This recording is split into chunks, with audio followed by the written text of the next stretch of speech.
The island where my name was waiting. I should probably start with the part that still bothers me the most. Not the footsteps, not the strange man, not even what I found inside the abandoned house. The thing that keeps me awake is this: someone on that island knew my name before I ever arrived, and I have absolutely no explanation for how that was possible. This happened in 2022. I was 29 years old and working remotely as a software consultant. Like a lot of people after the pandemic, I had gotten used to working from anywhere. Most months I'd rent a cabin or cottage somewhere quiet, stay for a week, work during the day, and spend evenings exploring. That fall I found a listing for a small island off the coast of Washington state. Not Maine this time, the Pacific Northwest. The island wasn't completely abandoned, but it was close. There were maybe 15 year-round residents. No hotels, no restaurants, no gas station, just a handful of homes,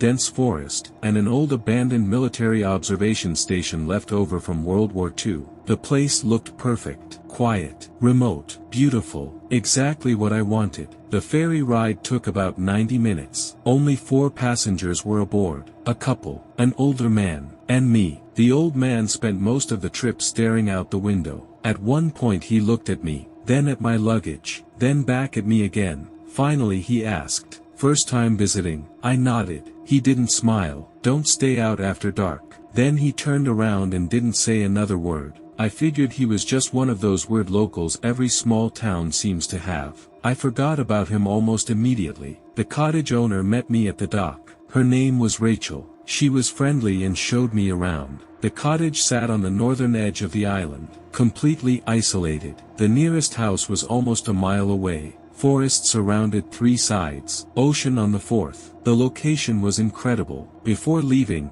Rachel paused near the door, almost like she wanted to tell me something. Finally she said, "If you hear knocking at night, ignore it." I laughed. She didn't. That was the second warning I'd received that day, and like an idiot, I ignored that one too. The first 2 days were perfect. I worked, walked along the shoreline, photographed wildlife, explored abandoned trails. Nothing unusual happened. Nothing at all. The third day changed everything. That afternoon I decided to hike toward the old military station. The trail wasn't maintained anymore. Trees had swallowed most of it. The deeper I went into the forest, the quieter everything became. No birds, no insects, nothing. About halfway there, I found something strange. A wooden sign nailed to a tree. It looked old, very old, weathered almost beyond recognition. Someone had carved words into it decades ago. "Leave before nightfall." I stopped, stared at it, then laughed. It felt like something from a horror movie, probably a prank.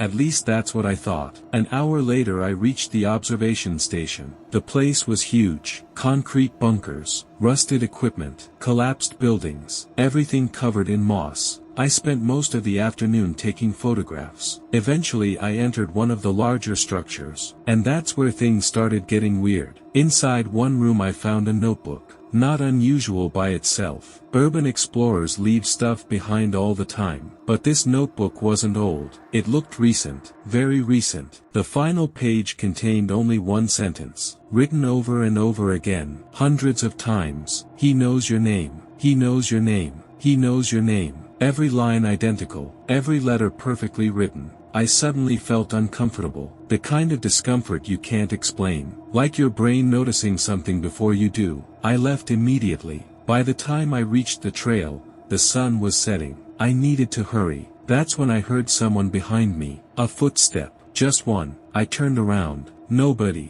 I continued walking. Another step. Then another. Then silence. Someone was following me. I was sure of it. Every time I stopped walking, the footsteps stopped too. Every time I moved, they resumed. Always somewhere behind me, always just out of sight. The forest seemed darker than it should have been. The shadows looked wrong. The trees felt closer. I eventually reached the cottage just after sunset, locked the door, checked every window, and convinced myself I was being paranoid. Around 11 p.m., I went to bed. At exactly 2:41 a.m., I woke up. Knocking. 3 slow knocks. Knock, knock, knock, coming from the front door. I froze. Rachel's warning instantly came back to me. Ignore it. The knocking happened again. Knock, knock, knock, then a voice, a man's voice, soft, calm, Michael. My stomach dropped. That was my name. I hadn't told anyone on the island my first name. Not Rachel, not the ferry passengers, nobody, yet the voice knew it. Michael. The voice sounded older, almost friendly. Open the door. I didn't move, didn't speak, didn't breathe. Several seconds passed. Then footsteps moved around the side of the cottage. The sound continued for nearly 20 minutes. Whoever was outside walked circles around the house. Slowly, patiently. At one point I heard them stop outside my bedroom window.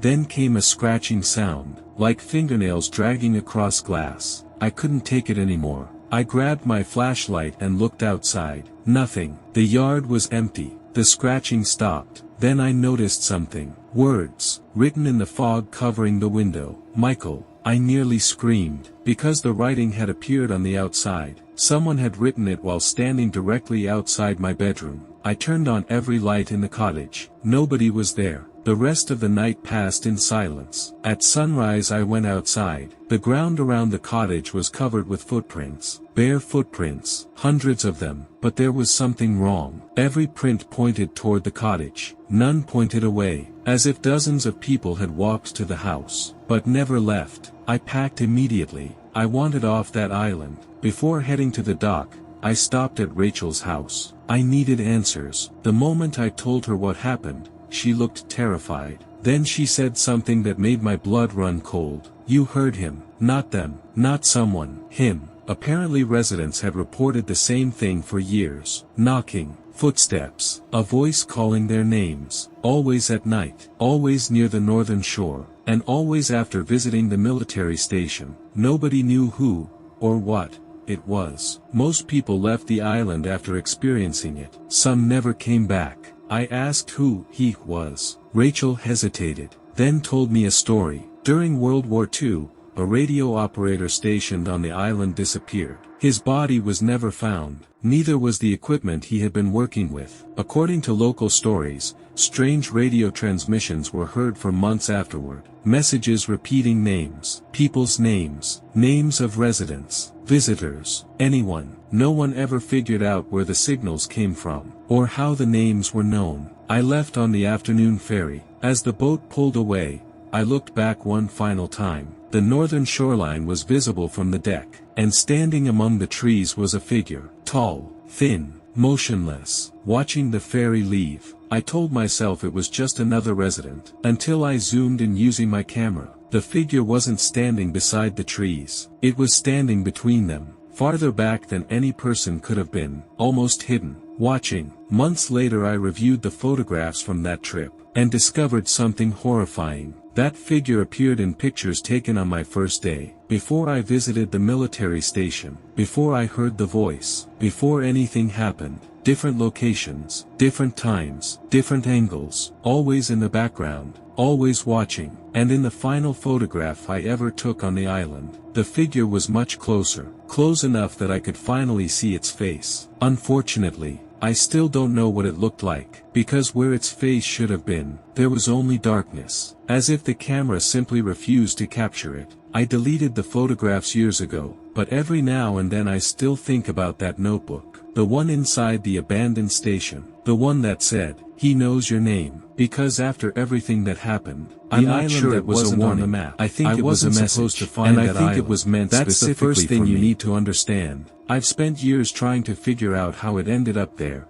and I still don't have an answer. Because according to every chart, map, satellite image, and navigation record I could find afterward, the island did not exist. Yet I spent an entire night there, and I'm absolutely certain I wasn't alone. This happened in September of 2020. At the time, I was 31 years old and working as a marine surveyor. My job involved inspecting coastal structures, harbors, and navigation systems along the northeastern United States. I spent most of my life on boats. Bad weather didn't bother me. Isolation didn't bother me. Long nights on open water didn't bother me. What happened that night did. I had been assigned to inspect a series of navigation buoys roughly 20 miles off the coast of Massachusetts. Normally the job took a single day, but weather forecasts predicted a storm arriving earlier than expected. I decided to leave before sunrise and complete the work quickly. The morning started perfectly. Clear skies, calm water,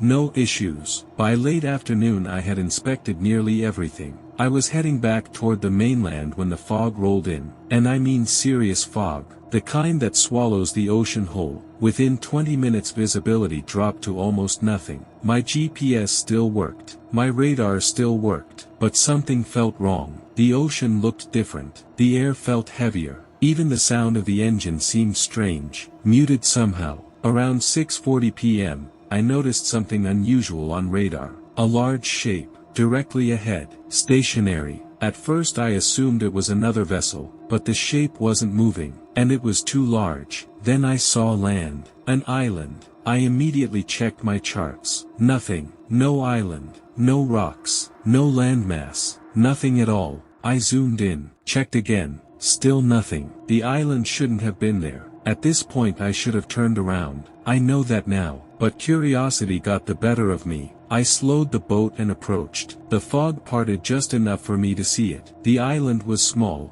maybe half a mile across, covered in dense pine trees, a narrow rocky shoreline, and near the center, a cluster of abandoned buildings. The architecture looked old, very old, early 20th century maybe. What immediately caught my attention was a dock. A long wooden dock extending into the water, and tied to it, a ferry, not a modern ferry, an old one, extremely old. The paint was peeling, the windows broken. The entire thing looked like it had been abandoned for decades. Yet somehow it remained floating. That should have been enough warning. It wasn't. I tied up my boat and stepped onto the island. The moment my feet touched the dock, something felt wrong. The silence. There were no birds, no insects, no waves, nothing. I've spent thousands of hours near the ocean. True silence doesn't exist. There's always sound. Not there. The island felt dead. I began walking toward the buildings. There were maybe 12 structures total. Several houses, a church, a general store,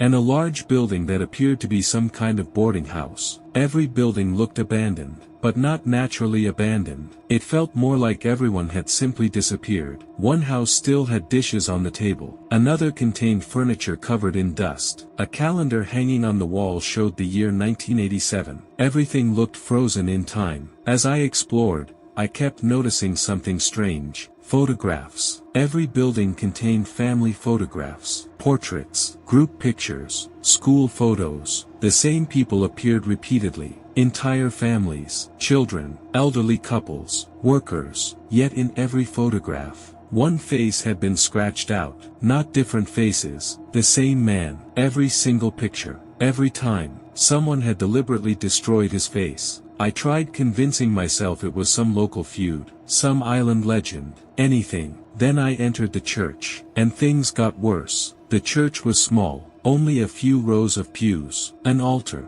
a pulpit, nothing unusual, until I noticed writing on the wall behind the altar, painted in large black letters, "He is still here." The words stretched across the entire wall. Beneath them sat dozens of candles, all melted, all ancient. I suddenly had the overwhelming urge to leave, not because of the message, not even because of the photographs, because I realized the sun was setting, and I had somehow spent nearly 3 hours exploring. It felt like 30 minutes. I headed back toward the dock. That's when I saw the footprints, fresh footprints, in the dirt, not mine, someone else's, large boot prints. I crouched down, touched one, fresh, very fresh. Someone had walked there recently. Maybe minutes earlier. I looked around. Nothing. The forest stood silent, watching. I reached the dock shortly after sunset, and immediately stopped. My boat was gone. For several seconds I genuinely thought I was looking at the wrong dock. But I wasn't. The rope I'd tied was still there, cut clean through.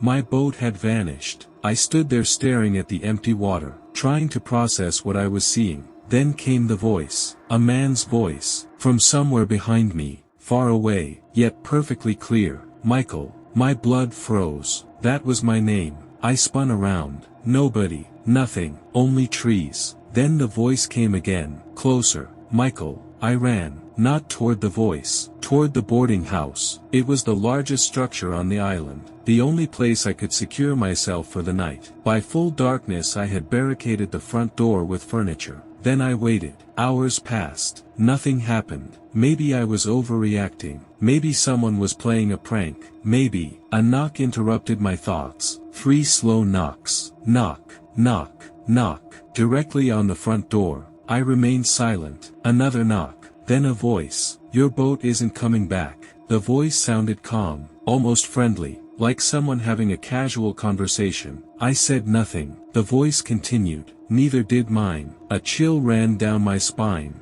Then came footsteps, circling the building, slow, patient. Every few minutes the footsteps would stop beneath a window, and I'd hear breathing, heavy breathing, like someone standing inches from the glass, listening. The entire night became a nightmare. Around midnight I looked outside. I immediately regretted it, because someone was standing in the road, watching the boarding house. A man, tall, thin, motionless, his face hidden in darkness. He didn't move, not once. Hours passed, still there, watching. Around 2 a.m., another figure appeared, then another, then another. Eventually there were 7 of them, standing in the road, watching, not speaking, not moving, just staring. At sunrise they disappeared, gone, as if they'd never existed. I spent the morning searching the island again, looking for another boat, any boat. Instead I found something worse. A cemetery hidden in the woods. Hundreds of graves, most weathered beyond recognition, but one looked newer, much newer. The headstone contained no dates, no message, only a name. My name, exactly, first name, last name, everything. I stumbled backward, certain I was hallucinating. Then I noticed something carved into the base. Welcome back. I ran. I didn't stop running until I reached the shoreline. And there, somehow, my boat had returned, exactly where I'd left it. The rope tied neatly to the dock, as if it had never disappeared. I started the engine immediately. The moment the boat moved away from shore, fog swallowed the island. Within minutes it vanished completely. Gone. I returned to the mainland that afternoon. The first thing I did was check satellite imagery, charts, historical records, anything. Nothing existed. No island, no settlement, no ferry, no cemetery, nothing. For years I convinced myself I'd imagined it. Exhaustion, stress, some strange combination of weather and panic. Then, 3 years later, I received an envelope. No return address. Inside was a single photograph. A black and white photograph. The image showed a group of island residents standing in front of the church. The photo looked incredibly old, maybe from the 1940s. Everyone was staring at the camera, except one man. He stood near the back, looking directly at whoever had taken the picture. His face wasn't scratched out. It was perfectly visible, and the moment I saw it, I nearly dropped the photograph, because I recognized him instantly. The man standing in the back of that photograph was the same man who stood outside the boarding house all night, the same man whose face had been scratched out of every picture, and underneath the photograph someone had written 4 words. You weren't the first. I never found out who sent it, and I never found that island again. But every September, around the same week it happened, I wake up in the middle of the night for no reason. Exactly 3:11 a.m. every single year. And once, only once, I looked out my bedroom window. Standing at the edge of the woods behind my house was a tall figure, motionless, watching the island exactly like he had on the island. This happened when I turned on the outside light. I've spent years trying to convince myself that what happened out there had a rational explanation. Maybe there is one. Maybe I simply never found it. But there's one detail I can't explain away. One detail that still makes my stomach drop whenever I think about it. Because before I ever stepped foot on that island, before anyone there had supposedly seen me, before I introduced myself to a single person, someone had already prepared a room for me, a room with my name written on the door. At the time, I was 28 years old and working as a freelance videographer. Most of my projects involved documenting remote locations, ghost towns, abandoned factories, forgotten coastal communities, places most people never visit. One summer, a small documentary company hired me to film several isolated islands off the coast of Alaska. The pay was decent, the scenery looked incredible, I accepted immediately. The first few locations were completely uneventful. Beautiful landscapes, small fishing villages, nothing strange. Then I arrived in a harbor town called Blackwater Point, and everything changed. Blackwater Point was tiny, maybe 300 residents, one diner, one grocery store,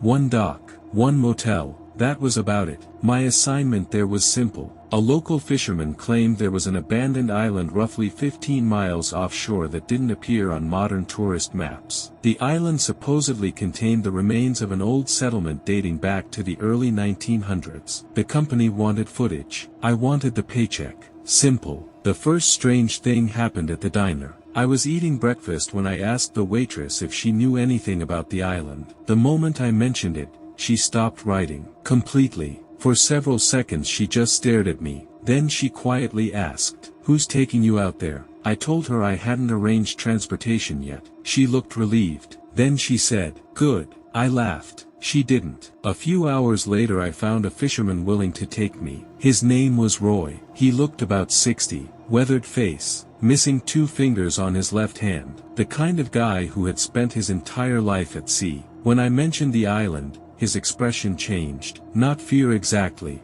more like discomfort, like I'd reminded him of something he'd rather forget. The ride out took almost 2 hours. The ocean remained calm the entire trip. Neither of us talked much. Eventually the island appeared through the fog, and I'll admit, it looked incredible. Tall cliffs, dense forest, a small harbor, and scattered among the trees, dozens of old buildings. From a distance it looked abandoned, completely abandoned. But as we approached, I noticed something. Smoke. A thin column of smoke rising from somewhere deeper inland. I pointed it out. Roy immediately looked away. Probably nothing. It definitely wasn't nothing. People make smoke. As soon as we reached shore, Roy killed the engine. I started unloading equipment. Before I could leave, he grabbed my arm. Hard. "Be back before sunset." His tone caught me off guard. "What happens after sunset?" I asked. He stared toward the trees, then quietly said, "Nothing good."